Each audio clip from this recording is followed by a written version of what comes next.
Ladies and gentlemen, could you come on camera with me for a moment?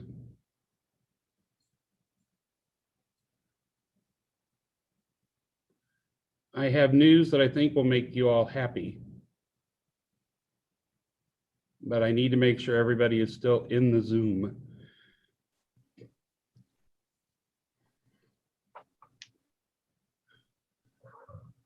Judge Larson, are you there?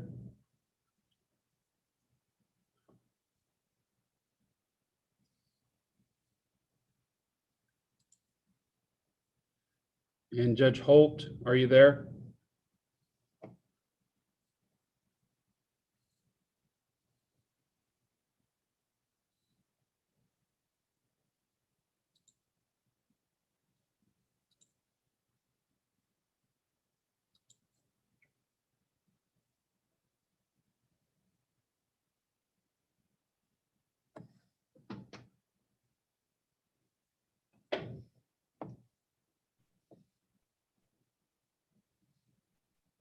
Quick question. Are you doing introductions because it's broadcast, or are we just doing a regular round? Okay, perfect. Yeah.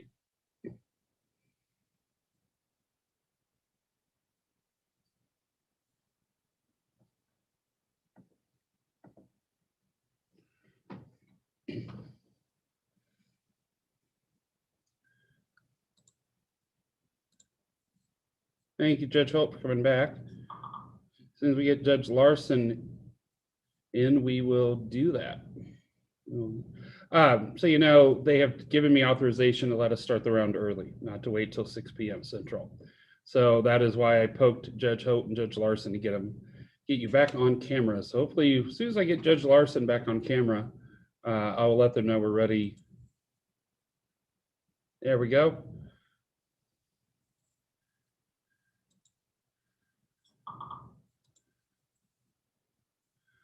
Okay. All right. Welcome to round 16 of the National Speech and Debate Tournament, LD Tournament. Ladies and gentlemen, again, as before, this is being live streamed. Judges, we're going to ask that you stay through the announcement of the decision. If it is a split decision, we'll ask you to confirm your ballots. Please hold your comments till after the decision has been read and the live stream has been ended. I will be in the room if there are any tech issues or anything to handle those, but I will have my camera off and be in the background. Are there any questions before we start? Last thought, whoever does win this round will be in the final round, the championship round, and we're going to ask that you and your coach stay on this Zoom after everyone else has exited so that we can give you some instructions for the final round for tomorrow. All right, good luck to both competitors. Judges, thank you for being here and judging throughout the tournament. And let's go ahead and get this round started.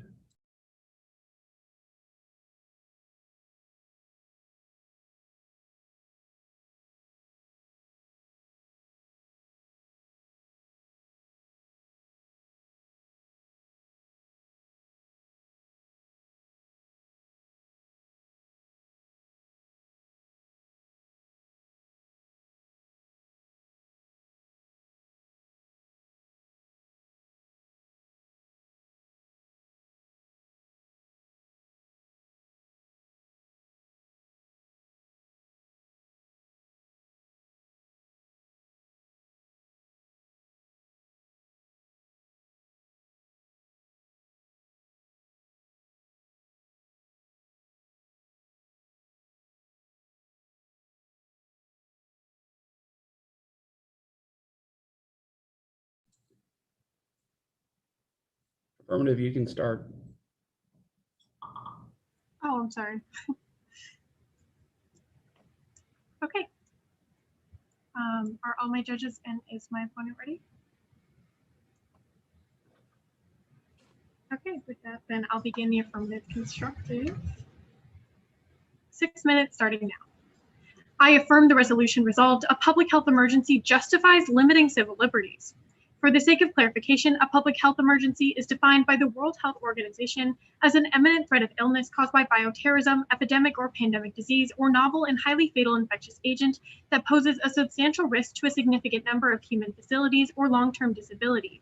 My value for this round is governmental legitimacy, defined by Locke as the right the government possesses to impose binding duties on its subjects. My value criterion is upholding Locke's social contract, or the idea that citizens conditionally consent to transfer some of their rights, i.e. life, liberty, and property to the government to receive protections and benefits. Within our natural or inalienable rights are the civil liberties granted to citizens by the government, and thus, as citizens of a legitimate state, we give up some of these liberties. My first contention is that civil liberties are not absolute. Governments maintain the right to restrict civil liberties in specific instances. Regardless of the outcome, the government has this right for 3 reasons. First, harming other individuals is unjust. Respect for autonomy requires that individuals do not harm each other, as it changes others' behavior permanently and irreversibly.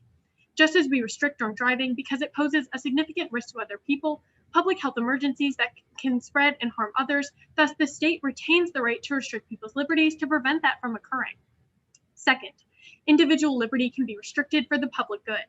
Locke explains that people in the state of nature conditionally transfer some of their rights to the government to better ensure the stable, comfortable enjoyment of their lives, liberty, and property. The responsibility of government is to promote the public good, and when it is proportionate and necessary to restrict liberties, they are justified in doing so. Take, for example, eminent domain, where in certain circumstances, it is beneficial to expropriate private property for public use. Third, citizens have a right to public health. According to the World Health Organization in 2017, health is one of the most fundamental rights of every human being without distinction of race, religion, political belief, economic, or social condition.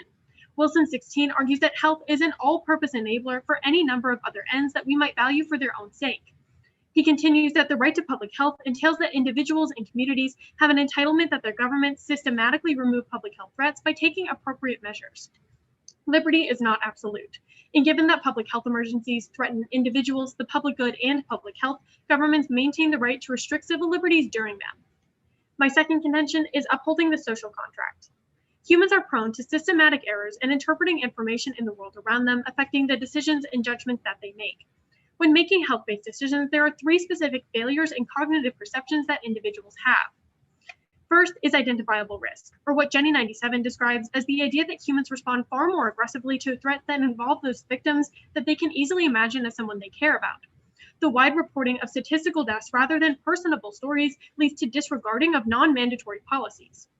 Second, humans are present biased, meaning people tend to prefer immediate benefits to even larger gains in the future. Halpern 20 finds that this biased thinking significantly impacts health decisions. As a result, citizens are cognitively pressured to ignore voluntary measures for immediate benefits. The third is the tendency for people to overestimate the probability of low-risk events and underestimate high-probability risks, like becoming infected with a virus during a pandemic, also known as the representativeness heuristic. Due to these 3 cognitive biases, when making health-based decisions, non-mandatory or voluntary mitigation efforts become ineffective. In Sweden, where COVID-19 lockdowns were not mandatory, the death rate from the virus was nearly 5 times as high when comparing to its neighbors, Denmark and Norway. As voluntary health policies are rendered ineffective, mandatory lockdowns are necessary to stop dangerous public health emergencies. As a result, limitations in civil liberties during public health emergencies can be necessary for governments to hold up their obligations to protect life, liberty, and property. Which leads me into my subpoint A. Mandatory lockdowns protect life. In only 3 months, Lepin and 20 found that approximately 500 million fewer people globally caught COVID-19 due to mandatory social distancing policies. Similarly, Sample 20 found that lockdowns reduce infection rates by 81%. CNN policy meta-analysis of 18 countries found that when lockdowns were lifted before scientific recommendation, higher death rates and prolonged impact occurred. There exists a clear scientific consensus that lockdowns protect far greater lives than voluntary measures, thus civil liberty restrictions protect life. My subpoint B is that mandatory lockdowns protect liberty. The short-term ability for a government to limit civil liberties protects against long-term authoritarianism. The International Monetary Fund predicts that a country's economic growth may take as much as 20 years to return to a pre-pandemic rate if they employ voluntary measures and fail to contain the virus. As these countries experience large economic crises, they are significantly more likely to experience democratic breakdowns, according to Gasserog 98. Similarly, Sermez 19 finds that particularly in younger democracies, a strong correlation exists between financial crisis and the beginning of authoritarian rule. Empirically, Muller 11 finds that authoritarian, non-democratic countries repress civil liberties on a larger scale than democratic states. Thus, to protect against democratic backsliding, governments must prevent economic failures as a result of a prolonged pandemic. My subpoint C is that mandatory lockdowns protect property. John 20 finds that the economic price of inaction in the pandemic could be twice as high as lockdown. By not restricting civil liberties and controlling the virus, my opponent pushes even more people into poverty. In contrast, the IMF found that the short-term economic cost of lockdown could be compensated by stronger medium-term growth, leading to positive overall effects on the economy. Because of cognitive biases that affect decision-making during public health emergencies, voluntary actions fail. Thus, without mandatory restrictions of civil liberties, governments fail to protect life, liberty, and property of their citizens. Only in the affirmative world can the government protect people's most fundamental rights. Thus, I affirm and stand open for cross-examination. All right, is everybody ready? Okay, then we can begin time now. What is the purpose of a legitimate government? The purpose of a legitimate government is to ensure that all citizens have dues. Okay, so to achieve justice, correct? Yes, but you can't achieve Why is justice if you don't have a legitimate government in the first place. It's impossible to just achieve justice. You need an actor to make sure that those dues are there. That's why we look to governmental legitimacy as the primary value in today's round. Okay, but how does a legitimate government make decisions policy-wise? Sure. So I looked we determine governmental legitimacy through evaluating the social contract. So we conditionally transfer some of our rights and liberties to the government in order to ensure the protections of our fundamental life, liberty, and property. Okay, but ultimately you would be wanting to maximize positive consequences, right? Yeah, sure. But remember, there's a trade-off there. It's not just positive consequences. There's a trade-off. You don't just get these positive consequences in an end of their own. You have to reserve civil liberties or restrict civil liberties in certain circumstances to reach the positive ends. Yeah, sure. I want to talk about the economic impacts you discussed. Can you please read me specifically from those cards that you cited, where it is saying that the voluntary policies would cause more economic harm? Yeah, so specifically, John 20 finds that the economic price of inaction in the pandemic could be twice as high as that as lockdown itself. And then I talked to you about the IMF that found that short-term economic costs of lockdown are compensated by stronger medium-term growth, leading to positive overall effects on the economy. Okay. And then your points about how civil liberties are non-absolute. I guess my question here would be talking about what is the benefit of having negative reinforcement for people following the guidelines that you're discussing? Yeah, so we see negative enforcement is absolutely necessary. And I show that more through my second contention, where I tell you about cognitive biases. If measures are voluntary, people simply aren't going to follow them because they're cognitively pressured through identifiable risk, present bias, and the representative heuristic to do the opposite. So really the answer to that question lies within my second contention, where I tell you people aren't going to respond to something that isn't mandated by the government. What's the benefit of negative reinforcement versus positive reinforcement? Again, I specifically tell you, I'm not really sure what you mean about negative reinforcement here, but the weight of a mandate conveys a sense of urgency that overrides these cognitive biases. Yes. But if you're limiting civil liberties, that means if people don't follow the guidelines that the government is putting forth, they get punished for it, correct? Yes. Okay, so you're advocating that punishment is the correct way to change. I mean, that's a restriction on civil liberty, right? There has to be consequences or people simply aren't going to follow that. And I outlined through my points on cognitive biases why if people aren't incentivized to do otherwise, they're not going to follow these measures. That's why we need consequences for these actions. Okay, what if somebody can't follow the measures because of their circumstances? Yeah, so I would say that's a non-unique argument. So the government can provide social supports while also implementing lockdown measures. I would say that you'd be very hard pressed to find uniqueness within that argument. That's not what I asked. I asked what if somebody can't follow the policies? Are you no, but I answered your question. The government can provide social supports while implementing mandatory measures. Those aren't mutually incompatible. All right. I'm gonna use some running prep time starting now.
Okay, I'm gonna stop prep time now. That was 2 minutes and 31 seconds of prep time. He is just gonna write that down.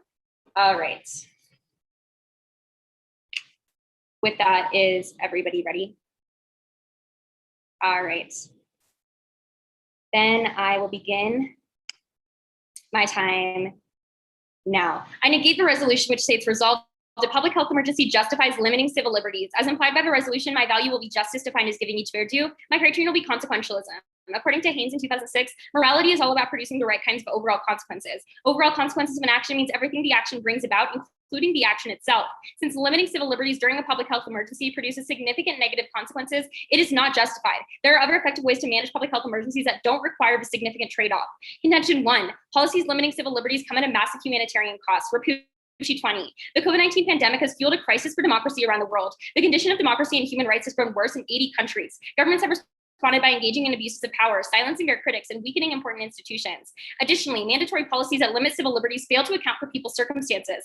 Cohen 20. The fear of human difference translates into the assumption that people have a home to shelter in, safety in domestic life, the ability to earn income from that home. This presents people with an impossible choice: risk your life by going to work or risk your livelihood by staying home. Inevitably, this double bind intersects with other forms of intolerance. Subsequently, policies limiting civil liberties have pushed millions of people into extreme poverty, meaning that they live on less than $1.90 a day. Robinson 21. The World Bank has estimated that 150 million people may have been pushed into extreme poverty during the pandemic. The charity UNICEF has explicitly linked this increase in poverty to the negative effect of lockdown policies. Because limiting civil liberties during public health emergencies results in unjust infringements on people's rights and increases global poverty tremendously, these measures are not justified. Contention 2, there are better ways to respond to public health emergencies that don't come at the expense of civil liberties. Government action to educate the public about public health guidelines is an incredibly effective policy. Hog 20, we find a number of highly effective non-pharmaceutical interventions considered less costly. This includes government actions to educate and communicate with the public. All of these measures are non-binding government advice. Communicating on the importance of social distancing has only been marginally less effective in imposing distancing measures by law. Government food programs and other supports for vulnerable populations have also turned out to be highly effective. Such measures have a positive effect on public health. Facilitating people's access to tests or allowing them to self-isolate without fear of losing their job or part of their salary may help reduce transmission rates. Inequality in the status quo makes it variably difficult to adhere to public health mandates. Government-sponsored support programs empower people to follow health guidance. Cohen 20. In BC, health officials recognized the key was not punishment but social supports, such as food and medical care, that help people make the choice to stay home. Rather than deploying the police to enforce social distancing in public places, they focused on mitigating unintended consequences. Public health policies employed during the AIDS epidemic improved dramatically when officials moved away from limitations on civil liberties and pursued policies focused on education and support. Cam 20. During the AIDS epidemic, public health officials called for shutting down bathhouses and reporting the names of HIV-positive people. Privacy concerns, fear of discrimination, and laws prohibiting same-sex relations were hindering efforts to combat the disease. Public health officials developed a new approach through prioritizing HIV and AIDS education, building trust in communities, and encouraging voluntary condom usage. For protection of civil liberties was critical to public health. This human rights-based approach makes voluntary health policies more effective than mandates. Schmelz 21. Voluntary agreement is always higher than agreement under enforced measures for limiting contacts and vaccinations, or virtually identical for limiting travels and wearing masks. Control aversion, that is lower agreement under enforcement under voluntary conditions, occurs across all policies. Thus, average agreement is either higher under voluntary regulations or similar if enforced and if voluntary. Because public health policies that don't limit civil liberties are more effective and produce more trust in the long term, they should be favored. Now I'm moving on to my opponent's case. So my opponent starts out with the definition of public health emergencies, which I agree to. The value is government legitimacy. I asked my opponent during cross-examination, what's the point of having a legitimate government? And it came out that the point is to achieve justice. Justice should be the value we look to in today's round. My opponent conceded that. But looking at this criterion of upholding the social contract, I also had my opponent concede during cross-examination that ultimately the reason why you would do this in the first place would be to achieve good consequences. So at the point where limiting civil liberties is not actually achieving good consequences and actually pushing 150 million people into extreme poverty and decreasing democracy around the world, then it's not going to be the right approach. So having this reverence towards the social contract and the ideas that my opponent is expressing in here are not actually achieving good consequences, which is what my opponent conceded should actually be the framework of today's round. And then looking at consequentialism as well, that's how governments actually justify policies to the public, by explaining the consequences, not by saying, oh, we're following the social contract. They do it by saying what the consequences are. And clearly the consequences are not justified. And then looking at this first contention, talking about how civil liberties are non-absolute, basically what my opponent is saying here is that it's you can prevent people people from harming one another, but ultimately we see that these government policies are actually causing more harm, as demonstrated by my first contention. In regards to helping the public good, again, not achieved at all when you have 150 million pushed into extreme poverty. And this has a lot of serious impacts. According to Karas in 21, half of a rise in poverty could be permanent. By 2030, the poverty numbers could be higher than the baseline by 60 million people. And again, this is directly linking poverty to lockdown policies, which is the only policy that my opponent explicitly provides for during her constructive. She didn't talk about any other policies. Lockdowns were the one that she's advocating for, and those are the ones that cause the most extreme damage. Additionally, my opponent isn't counting for limiting free speech or having a right to free trials, none of that, or free elections. None of that is accounted for, and all of that was done during public health emergencies, as we have seen. And then my opponent says the public has a right to health. Again, there are really serious health impacts of poverty. So that's according to Moakley in 21. It talks about how lockdowns fell hardest on low-income Americans and pushed more people out of their homes. And then it also talks about how this is causing more deaths within the homeless community, not from COVID-19, but actually from the other afflictions of homelessness, like trauma, medical conditions, and addiction. And the reason for this is because their social supports are gone. My opponent is going to say that you can do social supports and you can also do lockdown policies, but the whole point is that the lockdown policies completely ruin the social supports. All of a sudden, these homeless people can't go inside anymore. Their businesses are closed down because of lockdowns. They lose their jobs. They can't go to work. They're the ones who are punished for leaving their homes, even if they don't have a home to be in the first place. These are terrible policies. And if the public health emergencies disproportionately affect marginalized people, why on earth would we pick the policy that's going to cause the most harm? It makes absolutely no sense. And then looking at the second contention about the social contract, my opponent is basically talking about identifying risk, present bias, and basically saying people are not going to follow voluntary policies. First of all, the Schmelz card demonstrates that they are going to follow voluntary policies. Additionally, there's evidence to suggest that citizens actually support this policy. So according to Stancheva in 20, overall about 80% of respondents in a study that looked at a ton of different countries were willing to sacrifice at least some of their rights in times of crisis. This means that voluntary would work because we already see these people are willing to do it without any mandates. They're willing to do this, which means voluntary is going to be a more effective policy because we're not forcing people to make these, but we're making sure that it's a guidance and that we can support them in doing so without making this punishment be the factor that's my opponent is using to achieve the goals that she's arguing for. And then in regards to like the Sweden point, first of all, Sweden had fewer deaths than other European countries like France that implemented very strict lockdowns that my opponent is advocating for. And then in regards to the subpoint A about protecting life, again, it's not clear that that's happening. Also, according to Wiley in 2020, due to logistical constraints, even mandatory orders are dependent on widespread voluntary compliance to be successful. Compliance requires public acceptability and trust in government, which may be eroded if restrictions are harshly enforced or maintained for long durations. And then ultimately, the points my opponent makes about the economy are actually not because of the pandemic and because of policies my opponent advocates for.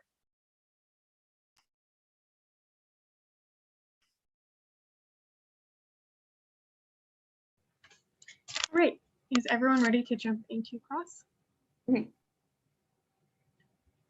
Okay, I'll take that as a yes from everyone. With that, that's 3 minutes. We can begin now. Okay, so firstly, I'd like to clarify, like crystal clear, what is the negative stance on how we should resolve public health emergencies?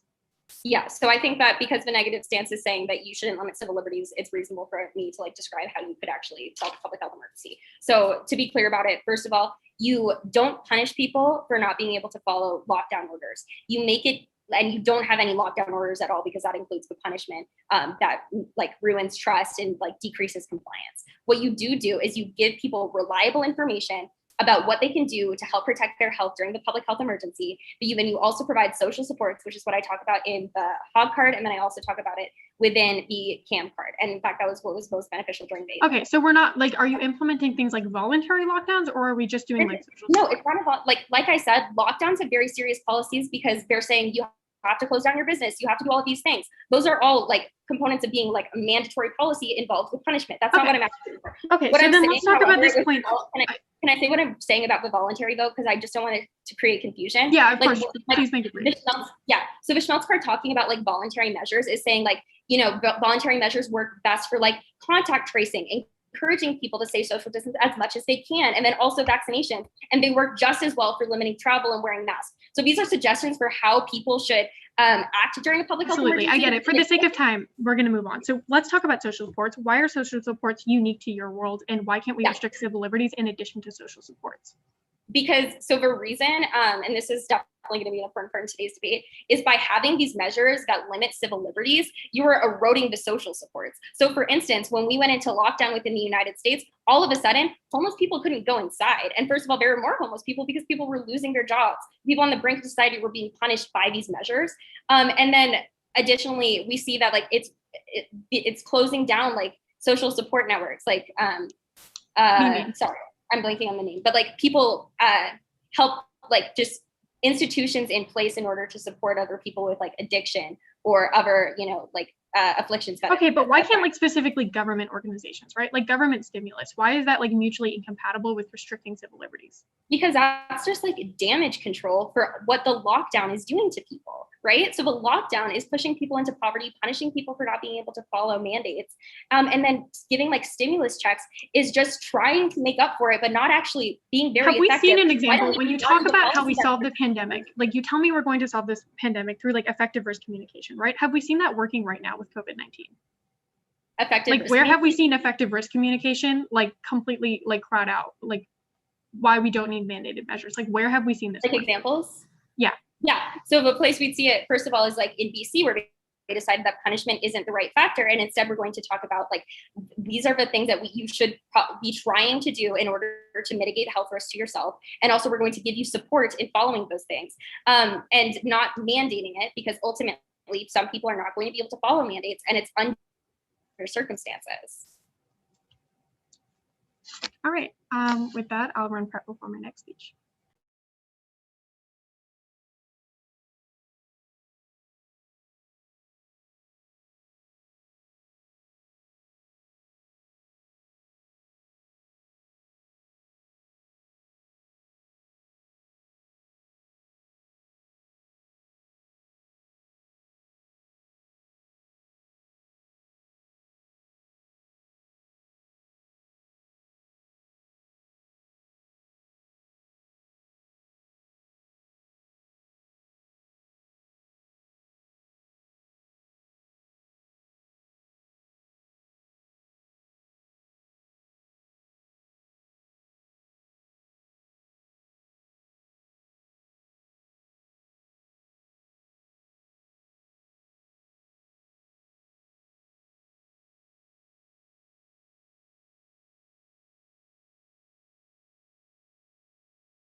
All right, I'll stop prep there.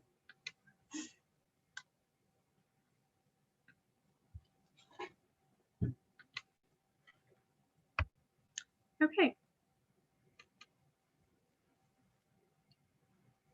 With that, is everyone ready?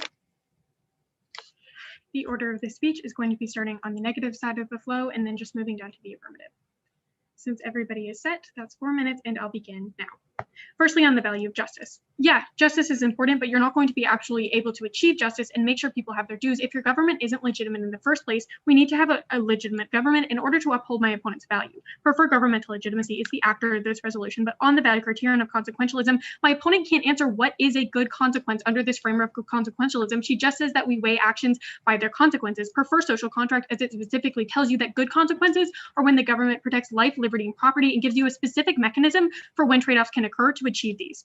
On my opponent's first contention, talking about the human cost, firstly, she talks about how democracy is backslid, but firstly, recognize she gives you absolutely no impact for this point here. She doesn't tell you why it's really bad that democracy is backslide. There's nothing for you to vote off here. But then secondly, look to the fact that the Freedom House 20 card specifically tells you that majority of countries that have backslid were already struggling democracies, which would have just backslid anyway. So this is a non-unique argument. Within this contention, she also talks about how we're failing to account for circumstances and lockdowns push more people into poverty. For this, looked at two different cards. Firstly, John 20 tells you that the economic price of inaction in a pandemic is twice as high as actually for controlling the pandemic. So yes, these harms might be short term, but they're going to be even longer terms on poverty and even more harm for these groups if you don't actually control the pandemic, which my opponent has no mechanism doing. Second, or thirdly on this point, look to Henry 20 that tells you death rates for COVID-19 are higher for those who are in poverty. Because of these structural barriers, my opponent is only increasing deaths against these groups that she's alleging that she's protecting when we're not restricting civil liberties. It's going to be worse for them. But on the second contention, talking about alternatives, the first card she reads you here is Huang 20, talking about how education is going to be really good. 2 points here. Firstly, this is completely non-unique. We can educate people in addition to mandated measures. But then secondly, look to the fact that the Huang 20 card on education only tells you only looked at it 1 month early into the pandemic from March and April 2020. So this is an extremely limited study. Look to the meta-analysis from CNN, which gives you 18 countries over the course of the pandemic and draws a specific correlation to when we had mandated measures versus when they were lifted. We saw cases and death rates increase. So that's a clear correlation. Prefer my evidence right here. My opponent is going to make a big argument in this round about how we can't have government support programs and restrict civil liberties. And the huge mistake she makes when trying to run this argument is the only example she gives you of voluntary programs is British Columbia. She's saying that they're not mutually compatible, but they are, because British Columbia, if you just look at their government's website, restricts civil liberties. They have mandated lockdowns and fines when people violate these things. So British Columbia is restricting civil liberties, and this is my opponent's shining example of when social supports work. So you can turn this entire argument. We can have social supports and restrict civil liberties at the exact same time. My opponent's own evidence literally proves this. But then lastly on this point, she reads you the Schmelz 21 evidence. Firstly, I've seen this card before. The methodology is pretty flawed. It's a survey in Germany, specific to one country of 5,000 people, and it's just a survey on would you comply. This isn't actually proving real compliance in the real world to drop this evidence. And if that wasn't enough for you, the conclusion of the Schmelz 21 study concedes that enforced mandates are essential in some areas. So my opponent's own evidence conceding alternatives goes against her. But moving on to the affirmative case, on the value of governmental legitimacy, she says achieving justice is the purpose, but you can't do that without legitimate government. On the value criterion of social contract, my opponent says achieve good consequences. I've already addressed this. What are those consequences? Social contract explicitly tells you that. On my first contention, my opponent says government policies cause more harm, but you can turn this because inaction in a pandemic actually causes more harm. And she drops most of my subpoint C of my second contention, where I tell you that the economic harms of a pandemic get 2 times worse if we don't actually solve. So all of these impacts on the impoverished turn against my opponent. On my second contention, talking about social, firstly, she drops all of my point on cognitive biases, which prove why voluntary measures are never going to work. Second, she says lockdowns ruin social supports. The example of British Columbia actually disproves my opponent. She gives you this card saying 80% of people are willing to sacrifice rights, but you can turn this because if people have control aversion, like the Schmelz 21 card says, then why are they willing to sacrifice rights? She's contradicting herself right here. She talks about Sweden has fewer deaths compared to France, but actually compared to countries with similar populations, they were like this. And then she drops my subpoint B and subpoint C, so extend those in today's round. They're going to be huge points. So for all of these reasons, I strongly affirm. Okay, before I start my prep time, can you please give me that, put in the chat the actual card for the economic studies and not paraphrased? I'd like a card. Yeah, of course, I only have actual cards. And then I won't start my prep time until I have that. Okay.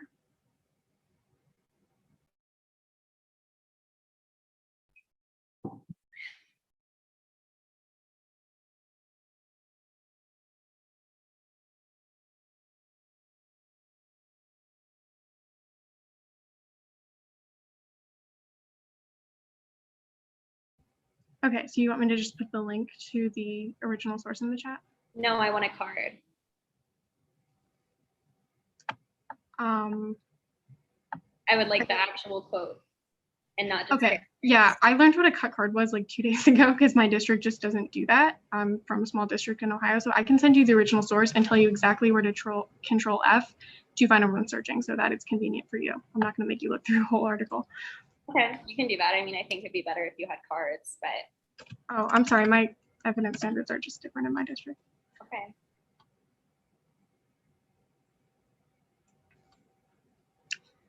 All right, I've got the card pulled up. I'm just making sure I can find where to look for you.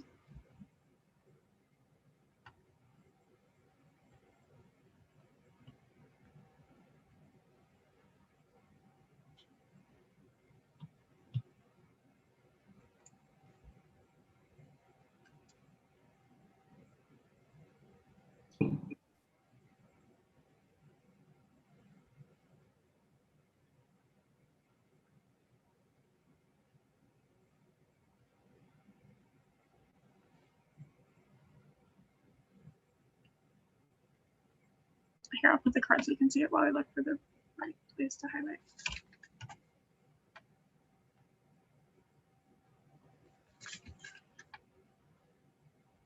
Okay, got it.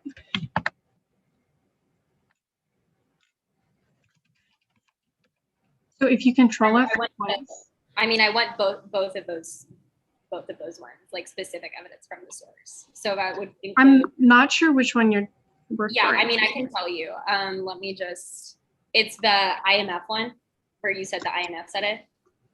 Oh, yeah.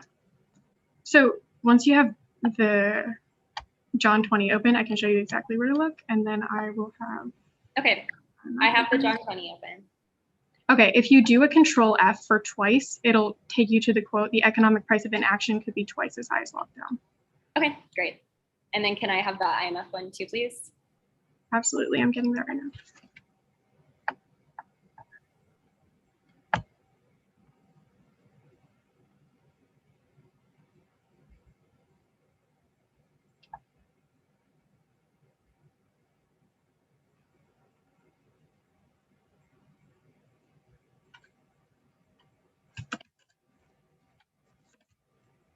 I'm sorry, I'm not sure where the link is now. I'm pretty sure there is a rule for nationals where if you can't find cards in a minute, then it disqualifies the evidence. But I don't know if that's applying here. Okay. Oh, I'm sorry, I have all the evidence. I just want to make sure I can tell you exactly where to look. Yeah, I mean, I don't want paraphrase evidence. I want to be able to like see. That's why I'm showing you the exact cards. Okay.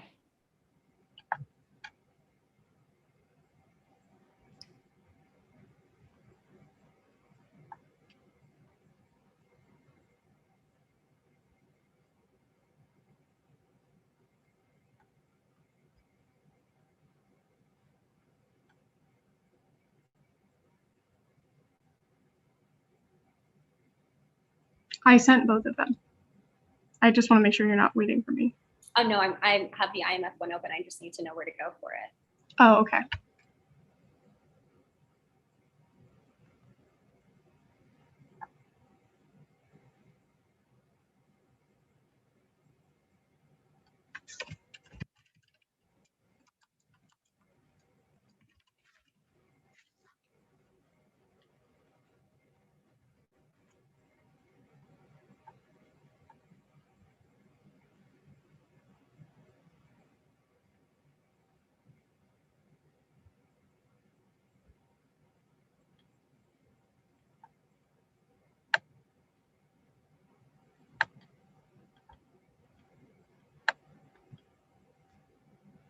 Okay.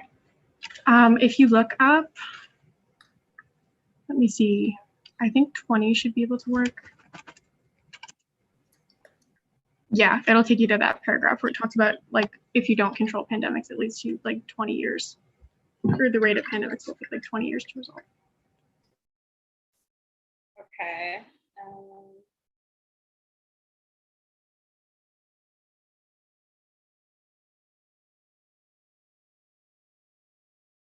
All right, I think I see where that is. Okay. So after that, I will begin my remaining prep. And I have 2 minutes and 29 seconds of prep. Sorry, let me just get my timer. Okay, so I'm going to start my prep time now.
Okay, is everybody ready?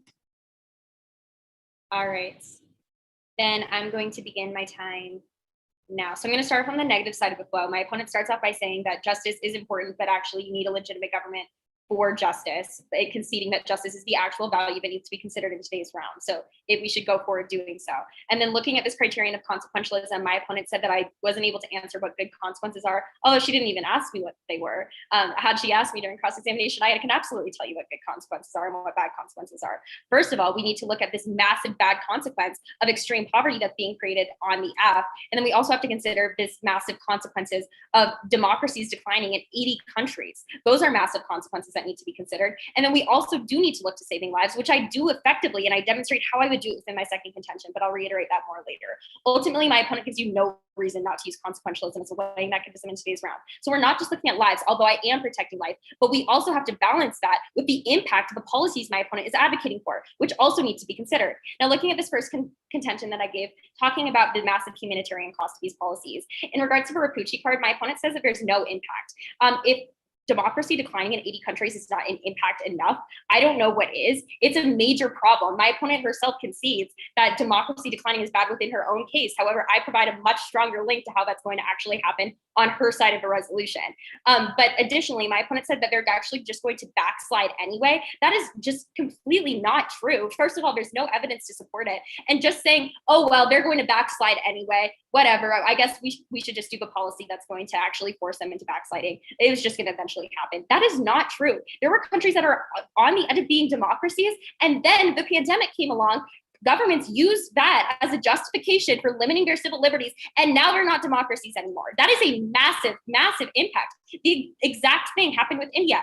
It was a struggling democracy, but it was a democracy, and now it's on the authoritarian scale. There are a ton of people that live within India and a ton of people that live in these 80 countries where democracy has declined. Think about the impact on them. And my opponent is just dismissing it completely. Now, looking at this Cohen card and then the Robinson card, my opponent says that inaction is actually worse in causing these problems. First of all, the Cohen card and the Robinson card link the policies my opponent is advocating for specifically to this increase in global poverty. Additionally, my opponent, first of all, I'll get to more of this later, violates evidence rules by having just paraphrased evidence and not having cards ready, which is not under the nationals rules. But also the cards that she does have are saying that inaction is what causes the economic impacts. I'm not advocating for inaction. Like, clearly there should be a way forward in solving public health emergencies. I'm just saying my opponent's approach is wrong. And the points where she pointed me to within those articles only said that inaction was what caused it. That's not what I'm advocating for. We're discussing what's the best way to do this. And clearly hers is not. So ultimately, she's not solving for poverty, and she's actually making it a lot worse. Additionally, my opponent drops all the impacts I talked about in regards to poverty, how that's actually going to create more death. And my opponent actually helps me out by saying that death is actually going to increase for people who are in poverty. Well, if you're pushing 150 million people into extreme poverty because of lockdown policies, and it has been specifically attributed to lockdown policies, like my card says, then that's going to increase death, and it's going to increase the length of the public health emergency. So completely turn that argument. Now, looking at the second contention, talking about better alternatives, my opponent says the Hogg card is non-unique. I don't understand necessarily why that would be non-unique. It's talking about specifically how, first of all, the Hogg article starts out by talking about how these policies that my opponent is advocating for, sure, they do reduce transmission rates, like my opponent says, but they come at a massive cost. So then after we talk about how they do reduce transmission rates, it says, however, these radical community mitigation measures have adverse consequences. School closures interrupt learning, lead to poor nutrition, stress, social isolation. Home confinement has strongly increased the rate of domestic violence in many countries with a huge impact on women and children. And then it also says that it delays chemotherapy treatment and treatment for other health problems, which again, my opponent isn't accessing the lives impact there. And so what's important about that is that it then concludes to what I said in the Hogg card, which was the ultimate conclusion of the study that looked at a ton of different measures to limit public health emergencies. And it said that spreading reliable information and giving people support was almost just as effective as the lockdowns, which caused all those terrible consequences. So this argument my opponent made is just, it falls because of the actual evidence. Now, looking at the Cohen card, my opponent says that BC had punishment, but provides no card for this. Whereas mine says that BC, they may have had strong recommendations for how you behave, but what they ultimately did is they didn't punish people for not being able to follow them. Instead, they were supporting people in following these guidelines.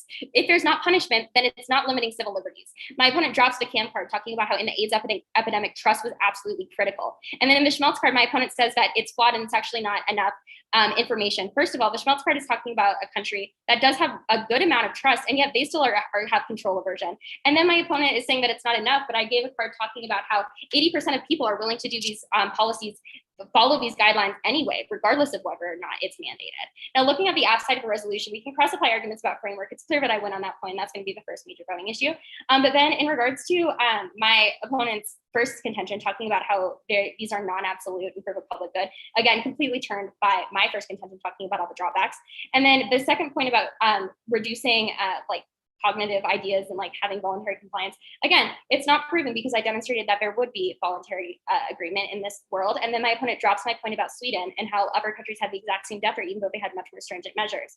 Then in regards to my opponent's subpoint A, B, and C, ultimately that all is going to fail. First of all, because she doesn't actually have the evidence to support the economic points. The economic points is just saying inaction is what causes it. Obviously, I'm not advocating for inaction. I'm just saying don't limit civil liberties because that causes significant negative consequences. So ultimately, the negative consequences are going to be my first major voting issue. The second major voting issue is going to be that there are better alternatives, and I've demonstrated that with more evidence than my opponent. All right, I'll run my remaining prep.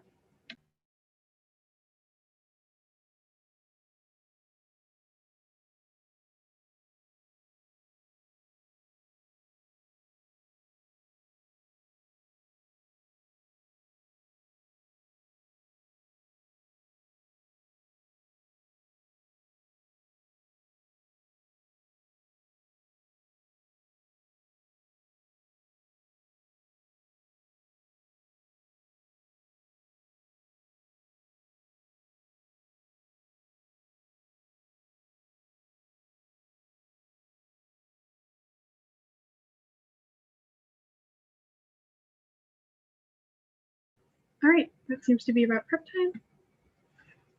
Okay, so with this speech, I'll just be giving key voters for today's round.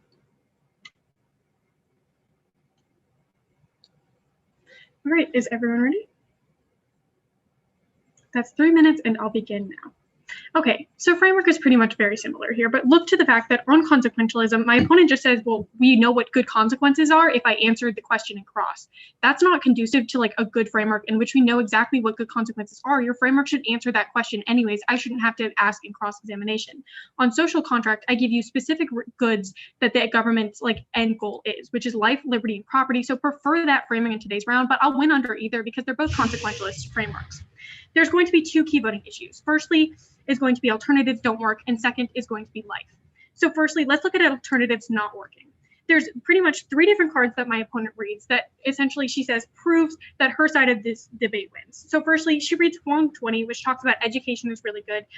This is a completely non-unique argument. We can educate people in addition to mandated measures. And then she drops the point that I make on this card saying it only looked at 1 month really early on in the pandemic. So you can't get a holistic view of public health emergencies with this extremely limited card. And she drops that point. And then in addition, she drops the meta-analysis from CNN that I read that tells you over 18 different countries over the course of the pandemic, we saw that when mandates were lifted, cases increased. So right there, you can vote neg based off of that because I prove to you voluntary isn't going to work.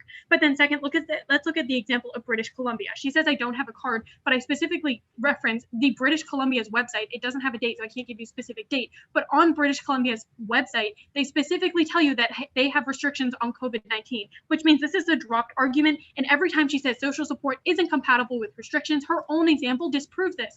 All of the social support examples she talks about, you can turn because we can have all of these in addition to restrictions, her own evidence proves. Lastly, on the Schmelz 21 card, this is her last like standing offense that voluntary measures would be able to work. And she concedes the point that I bring up when I ended this card, telling you that the conclusion of the study literally concedes that enforced mandates are necessary in certain areas. This is literally a concession of the entire negative case. So with that, there are no alternatives. So when my opponent tells you the John 20 card specifically references inaction is the negative side because she hasn't proven there's a single voluntary measure or alternative measure then restricting liberties that's going to work.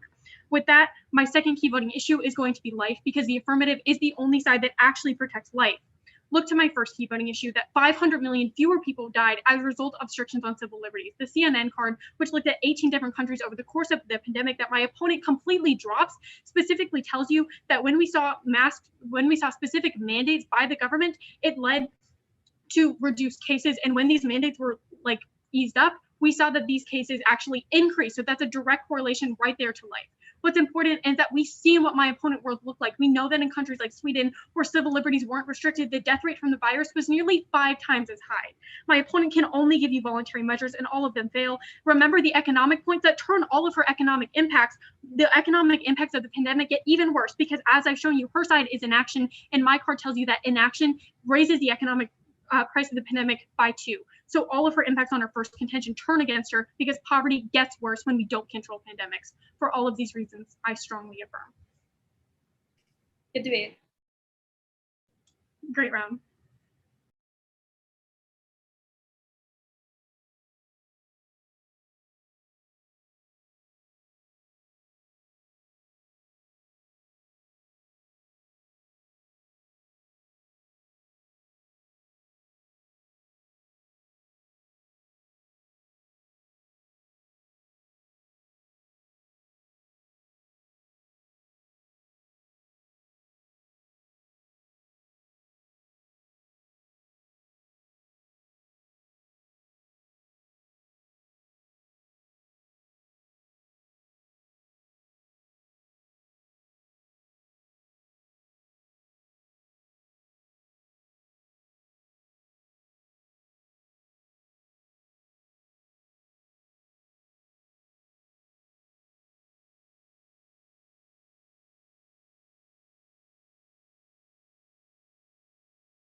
Okay, if one of the judges would share the decision with the room, please.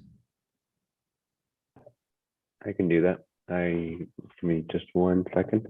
Okay, so it seems that we have a 3-2 decision on the neg. Okay, I do need each judge to confirm their vote, please. So Judge Page, I voted for the neg. okay, Judge Holt, I voted neg. Judge Larson, I voted neg. Judge Thule, I voted affirmative. and Judge Martinez. I voted on the affirmative. All right, thank you very much. Congratulations to our negative, code 830. Judges, feel free now at this time, once I get the live stream ended, to make your comments. Thank you, judges. And then to my opponent, you did amazing. It was really good.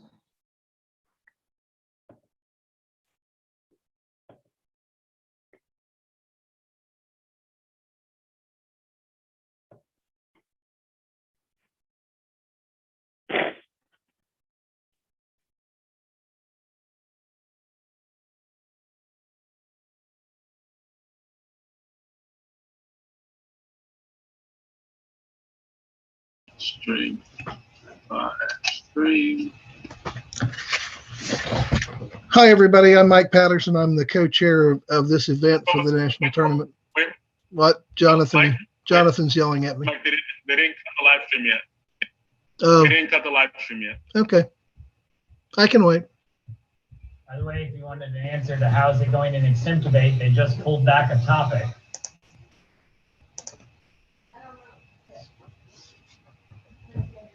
Tell me when that stream is done, Jonathan. All right.